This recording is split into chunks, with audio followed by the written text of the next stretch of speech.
The green room, that is WhatsApp.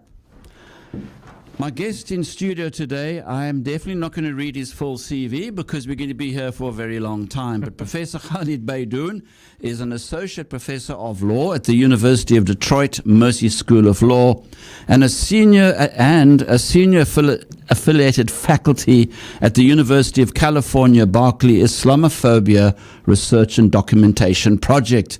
Some key words there. I'm going to drop some names. He's done a lot of media appearances, commentary on his love of the truth. Let's name drop: Washington Post, New York Times, Al Jazeera, San Francisco Chronicle, CNN, BBC, Fox, NBC, ABC News, etc.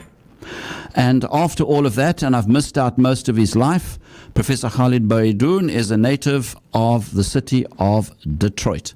Assalamu alaikum. Wa alaikum assalam. Yeah, sometimes these CVs can be very lengthy, can't they? That wasn't my product. I'm not sure who wrote that one. Right, and as I say, sometimes we need to get jobs, so we have to look good. Exactly. Now, Professor, tell us something about your visit to Cape Town and to South Africa. You reminded me that we have actually chatted previously, but in that time you were probably in Detroit, Michigan, or somewhere else. But here you are in the flesh in Cape Town, South Africa. What are you doing here? Causing a lot of trouble in Cape Town. Oh, that's all good. Yeah, I've been on your show a couple of times, I think twice beforehand in the last several years. Yes, we've done a lot of commentary. Yeah. No, what prompted my visit to South Africa was I was recently asked to be affiliated faculty with the Desmond Tutu Center at the University of Western Cape. My friend here, Sakina, was the catalyst behind that. So all right. I came to the city to give a series of talks, one signature lecture, and that led to a range of collateral engagements throughout the city. And you gave your colleague a big fright when you said you wanted her to come on air, and she's fainting again. But we'll save her from that. But your impressions of physically coming to South Africa. I'm sure South Africa has been in your consciousness, in your reading, and in your work, because you are very interested in Islamophobia, which is a form of racism. And in South Africa, we were experts in racism not so long ago. Yeah, you guys are at the vanguard of, apartheid, obviously, and apartheid is closely synonymized with South Africa. But Cape Town is a city of juxtapositions in many ways. It's sublimely beautiful. It's Western, but at the same time, racism and racial segregation is very stark. In many ways, it reminds me of my home city of Detroit, which suffers from not legal racial segregation, but de facto racial segregation, which is still very much the case here in Cape Town, and I'm sure at large in South Africa. Yeah, unfortunately, it seems as if a lot of societies around the world, not just post-apartheid South Africa, we just can't seem to come to grips with the idea that people should actually live together rather than apart from each other, and that we should not be hostile to each other, as one often finds when you go to different parts of the world. Everybody's nice to you, then you scratch under the surface. Whoa, hang on a minute, not so good. Yeah, well, we've moved from the era of legal apartheid and legal segregation, and now we live in the era of economic segregation. So even though the laws are sort of lofty on the books and talking about equality and integration, the real reality on the ground, and I've noticed that here in Cape Town, is economic segregation sort of perpetuates the realities of apartheid. And of course, I'm sure you've seen that we have this weird juxtaposition of extreme wealth and extreme poverty, or you can drive down a road and there's a homeless person in a tent on the pavement opposite a very nice apartment block or something like that. Yeah, no, and I'm sure that was sort of intensified by the pandemic. But yeah, where I stayed when I first came, at the city center, new high-rises, development accelerated in the city. Again, driving through the city and walking through the city, you feel as if you were in Toronto or New York, sort of a quintessential Western city. But that sort of, juxtaposition is an ideal word, juxtaposed by seeing homeless people on the streets. And it's intensely racial, right? Because the homeless people are always black. And that's one thing I've noticed. Yeah, as I say, unfortunately, if a society has had an infrastructure based on race, as this country has, and remember, it just wasn't 46 or 48 years of apartheid. It was 300 years of colonialism as well, plus 260 years of slavery. So it's quite a massive cocktail, as it were, of institutionalized discrimination that is played into, I think, into the DNA of particularly the Western Cape, where we are. Yeah, I think that it's interesting, right? When you think about colonization as a historic sort of bygone era, I don't think about it that way. I think we're living at the sort of extended residual era of latent colonization, because I'm interested that you're actually saying that, because that is not very popular sometimes, I'm sure, when you admit that. There are even South African politicians who would be very upset at you saying exactly what you've just said. Yeah, well, upsetting politicians is something I enjoy doing. Well, as a journalist, it's my job. So we both share that. Yeah, but whether it's nation states, exporting or imposing racial division by way of colonization, whether it's corporations now. I know Amazon is moving into a neighborhood really close to Salt River over here. You have the same dynamics in South Africa that we have in the States: colonialism followed by, eras of Jim Crow or apartheid, and now, economic stratification and subordination really being intimately linked to racism. Now, your visit to Cape Town, your visit to the Archbishop Desmond Tutu Foundation, which is a very well-known, very active foundation. What sort of a role were you playing them? And what did you come to talk to them about? So I was named extraordinary professor by the center, and that was a really deep honor for me. And this was my opportunity to meet with students, meet with faculty members, and meet with the community. And it's the first of many, which I hope, inshallah, is other engagements and opportunities in the future. But I presented a piece on gendered Islamophobia, sort of commemorating International Women's Day. It's an academic paper, closely linked to my next book, which I'm happy to talk about if you want to discuss that as well.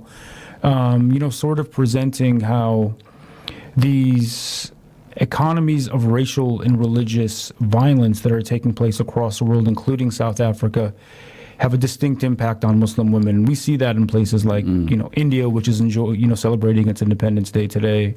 Enforcing, horrific violence against Muslim women by ways of headscarf bans. We see that in France, China, by way of genocide. So I presented a piece discussing that.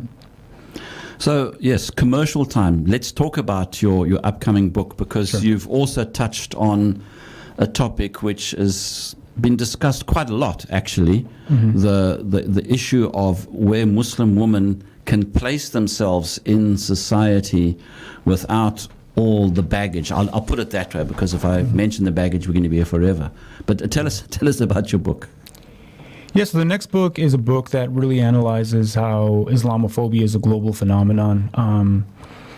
Sort of the central artery of the books is to sort of make the argument that the United States, my home country, exported and intensified distinct Islamophobic campaigns across the world by way of the war on terror, which is now protracted into 2 decades. You and I remember how President Bush essentially posed an ultimatum to countries across the world that you're either with us or against us. The Obama administration continued that war on terror. Trump intensified it very explicitly. And now it's sort of at a interesting, curious standstill with the Biden administration and the pandemic. But the book sort of, by way of direct personal interviews with victims of Islamophobia, examines how Islamophobia, takes form in places like India, China, Myanmar, Quebec, European nations, beyond the United States. My first book examined American Islamophobia, and this next book will examine Islamophobia on a global scale. Now, Islamophobia in South Africa, I don't think we experience it as much as you would in the United States or in Europe. It's only when I've got out of here, gone to other countries, and realized, hang on a minute, this is actually quite bad. Maybe we are sort of quite rebellious in Cape Town, South Africa. I'm not too sure. What is your feeling about that before we start talking about other issues? Do you think that in South Africa as Muslims, we do enjoy the freedoms that we think we do? Well, I'm not an expert on South African politics or history, but one thing I've noticed sort of anecdotally since being in the city is the Muslim South African imprint is very heavy and very lucid, which demonstrates to me that Muslims in Cape Town specifically have done a great job sort of celebrating their culture, exercising their religion in ways they see fit, achieving a modicum of economic upward mobility, political representation. So I'm curious to sort of think about and examine South Africa as perhaps a case study that can be telling to the rest of the world as to how Muslims can excel, if you will. But I'm not sure what the Islamophobic sort of forces are against Muslim American stability and sustainability is in South Africa. Oh. Yeah, I mean, as I say, Islamophobia to us, it does exist, but most definitely not at the same scale that we see happening offshore, and what I've also personally seen in one and two places in the world as well. I mean, one thing that fascinates me is that if you travel to the United States, Islam there is it's in silos. Yeah. You go to the West Indian mosque, then you go to the Pakistani mosque, then you go to the Bosnian mosque, and then you get confused. Yeah.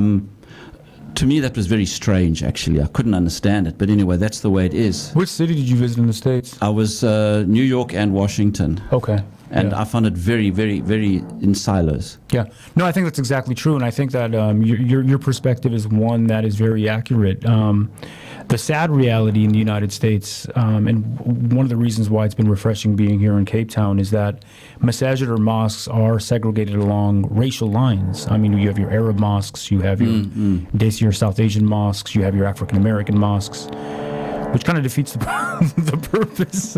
Yeah, and as a result, again, it's anecdotal. I found that I didn't know what United States Islam was. There wasn't a united expression of Islam. You would have big organizations like ISNA, for example. They have their conference. Okay, is that a voice? Then there's another voice, and then there's another voice.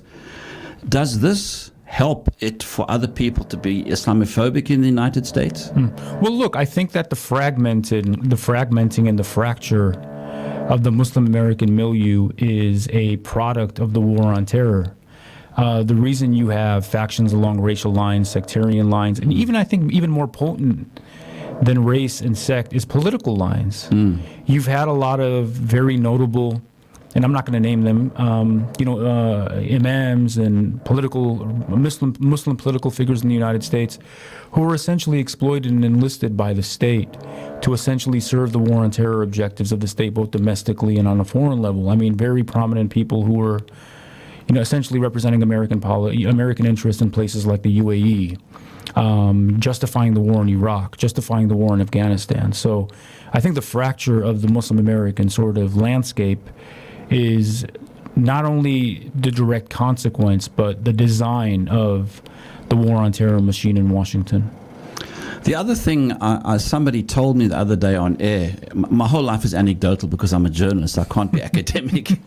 Somebody said that in the United States that the Islamophobia is an industry, that it gets funding to the tune of $1 billion a year, which just in South Africa sounds a lot. US, it probably isn't a lot, but it's certainly significant, isn't it? I mean, is this true? No, it is. Yeah, I think that, and there's been a number of, studies in a book by a gentleman named Nathan Lean, which is called The Islamophobia Industry in the United States, which documents how think tanks, institutions, governmental agencies, individuals were subcontracted to the government. Universities get huge grants to sort of like peddle and perpetuate these really vile misrepresentations of Muslims and of Islam. But I kind of grapple with thinking about Islamophobia as specifically an industry, because when we think industry, we think private economic sector. I think Islamophobia, and I define it distinctly, is most saliently a governmental project. Right? It is most potent by way of the enforcement of laws, policy, state action, then enables those economic tentacles to sort of build up this industry of Islamophobia. It's damaging that think tanks are peddling destructive studies about Muslims. It's damaging that you have these books being sold in New York. They're all New York Times bestsellers about how bad Muslims are. But it's far more destructive when the state itself is enacting laws like the Muslim ban, counter-radicalization, policing, wars in Iraq and Afghanistan, droning of Somalia and Pakistan, giving billions of dollars to the Zionist regime. And I see you have a Palestinian flag sitting behind you. That is Islamophobic policy. So the industry, I think, is important, but not as important as what the state is doing. And not only the state, but the most powerful state in the world, which is the United States.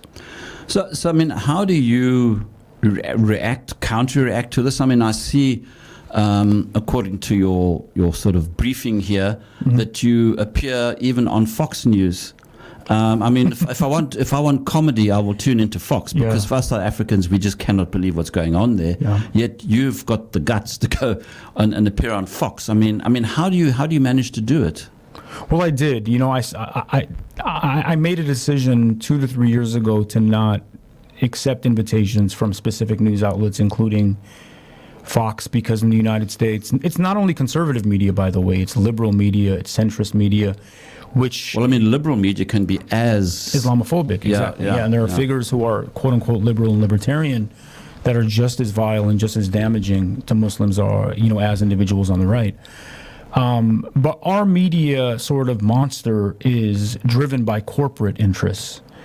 And the economic interest tied to the issue of Islamophobia being an industry which you just mentioned is directly invested in demonizing Muslims for economic gain, but also to peddle American empire abroad. So when I was younger, I was maybe, brave isn't the right word, dumb enough to go on Fox. But I've learned from those experiences that it's not a venue where I don't think we can make significant change or impact. It's tough, isn't it, when you get an interviewer who is very determined that it's going to go west and you going east. And every single question is a loaded one. And you have to be so careful, because if you even have half a sentence that can be misquoted, the following day you will be misquoted. Yeah. And even if you aren't misquoted, they're going to edit the video oftentimes in ways that are unsavory to you, and they're duplicitous. I mean, I can mention things they've done, for instance, where I talk to the booker and I'll ask them specifically, which questions will you ask? And they'll give you an entirely different list of questions when you actually appear for the interview. These aren't benign, sort of benevolent actors by any means. Their objective is ratings. So the more salacious, the more destructive they are towards you, the better the ratings. Yeah, and that's a tough environment, isn't it? When somebody looks at you and says, okay, you are a terrorist. It's like saying, do you beat your wife? I mean, you cannot win an argument like that. Yeah, and it's, I think those are the more sort of like lucid demonstrations of vile media representation. But to me, what's even more destructive is when they ask you questions like, isn't it the responsibility of a Muslim to apologize for a terror attack committed by a culprit? Right? It's this notion of sort of like collective guilt, even for individuals who have nothing to do with what's taking place with, Al-Qaeda or ISIS or wars abroad or whatever it might be. And also sort of like these really robust demonstrations of white supremacist bigotry, which were the case during, the Trump administration especially. So you just felt like that wasn't a place where you could actually, not only are you not going to win the argument, but it's not a place where you are going to be extended any kind of dignity. Yeah, so in that case, you just have to duck behind the parapets and wait for the storm to pass, I suppose. Yeah, and I think so. I think one of the good things about this moment, and the reason I've sort of divested from being on American media outlets is, this is a digital era of sort of journalistic entrepreneurship where we don't need these outlets as much as we did before. I can post a tweet or an Instagram post or, write an article on my Substack and get just as many views as appearing on a Fox News or a CNN. So we don't need them as much as we did maybe 10 to 20 years ago. Yeah, you're right. I mean, social media is the wrong word to use, but I mean, the access to electronic media, I'll put it that way, has, I think, certainly changed the game big time. Yeah.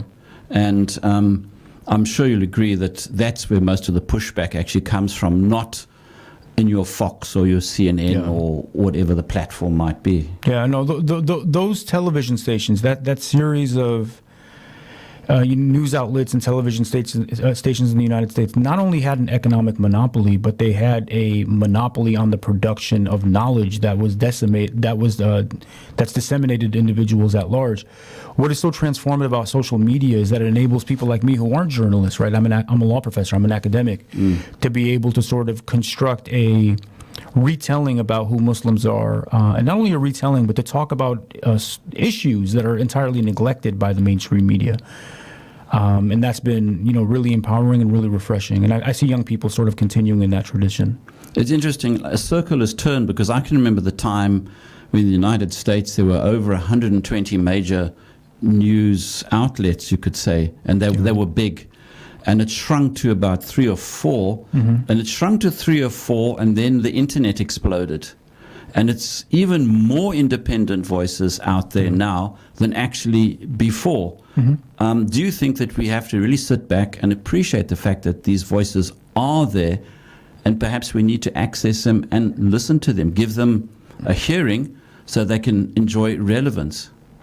I think so. I think, this era of independent journalism is a wonderful thing. And I'll give you an example. I'm not endorsing him by any means, but somebody like Joe Rogan, right, who has a podcast, he's not a journalist. His audience is 10 times the size of Fox News. And Fox News holds the biggest market share of the commercial media in the United States, which demonstrates that independent journalists, independent sort of voices can not only build an audience that is just as big, but even bigger than the legacy media outlets. And I think that, as Muslim Americans, and another thing that's really, I think, promising and makes me optimistic is because these independent journalistic platforms are nascent in nature, they're more malleable and they're more receptive to sort of stories like ours that in a way that wouldn't be welcomed on an ABC or a CNN or a Fox News.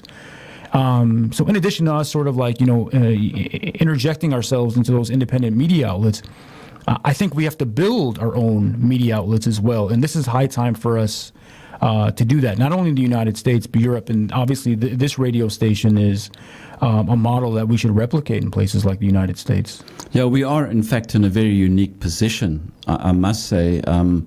Obviously, we act under the umbrella of the South African Constitution, which is all-embracing, and so far, alhamdulillah, we've managed to survive by actually being an independent voice. Yeah. Because, for example, we don't get money from embassies. That's a rabbit hole.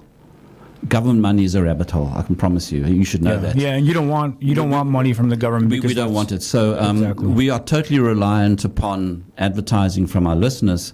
So so far it's a happy marriage in terms of being alive as a platform and being able to reflect views of people like yourself who won't be given 20 minutes on South African Broadcasting Corporation, for example. You'll be given a 30-second soundbite if you're very lucky. Yeah.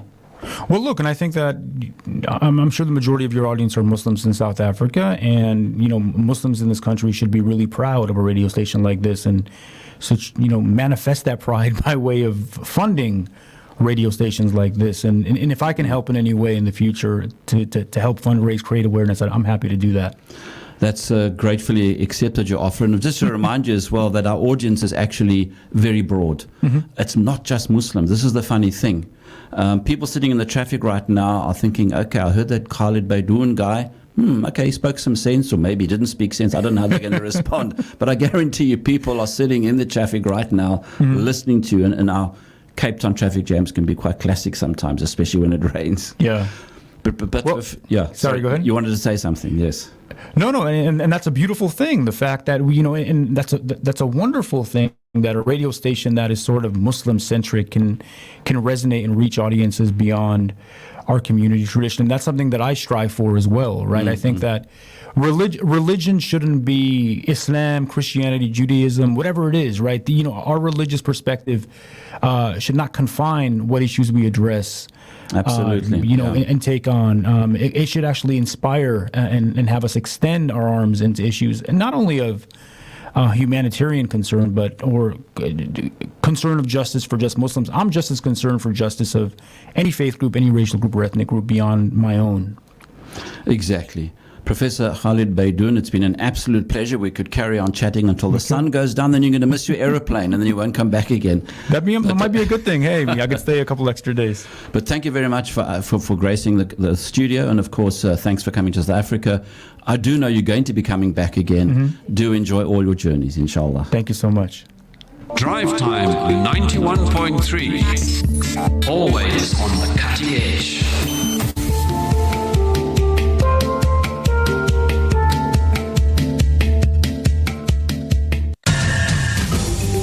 News making headlines. Police oversight MEC in the Western Cape welcomes urgent investigation into officers accused of assault in Fishhoek.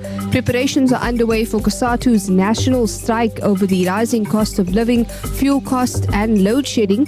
Elsewhere, residents in rural Eastern Cape communities express concern about the migration from analog to digital.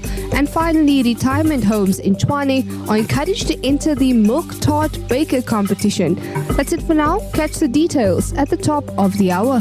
Drive Time 91.3. Always on the cutting edge.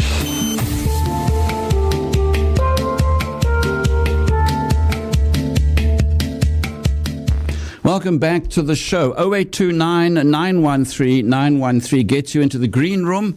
That is WhatsApp. The Electricity Resellers Association of South Africa wants vendors to be more transparent about how they bill users, as there has been an uproar about electricity tariffs. In other words, the person who passes electricity on to you, they're taking a bite of the cherry. Online is Johan Hopley, Chairman of Electricity Resellers Association of South Africa. Johan, welcome. Good afternoon and welcome. Oh, well, it's good to be on the station. Thank you for giving us the opportunity. Pleasure. Now, obviously, over the weekend, a story broke about certain consumers being unhappy that people who were, I suppose, a third party selling electricity to them via the main supplier were feeling that they were paying too much for an agency fee. Am I getting it right? Yes, there's two categories in this. You have a reseller, which is an electricity reseller, which does the